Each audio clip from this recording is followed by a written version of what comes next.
Kay bisan pa mga kagalaan og mao ni balaod, ha? Og tinuod unsay balaod may gilasundon, pero kung pananglitan kung gyud ka sa administrasyon mahimo kang gukuron, kutob silang mahimo.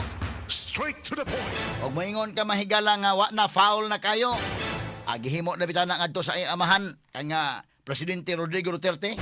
Nagipadama higala tos dahig bisan pa man og functional ang mga Kortes Pilipinas. Di himuon sa dinga to sa anak. Straight to the point. Kutob sa mahimo mga sukitig paminaw. Og unsay termino nga inyong gamiton, pwedeng gamiton. Hilam-uson na mahigala sa administrasyon. Straight to the Basta point. matuman lang ang ilang gusto mga kahigalaan. Nagatanig pagtagad rubutaga usab sa atong pagmanuman ning atong tulumanon ning inyong tulumanon. Straight to the point. Samtang kanhi DPWH Bulacan District Engineer Henry Alcantara gikatakda nga muuli na usab sa 200 million pesos nga kwarta ngadto sa gobyerno isip restitution. Straight to the point. Una nang nakauli sa Alcantara og 110 million pesos nga kwarta ngadto sa gobyerno. 110 million tong yung giuli karon mag-uli na sa mahigalag 200 million. Basta lang gyud nga kumahimo lang nga di lang gyud in taon sa mapasaka ang kaso o mapriso.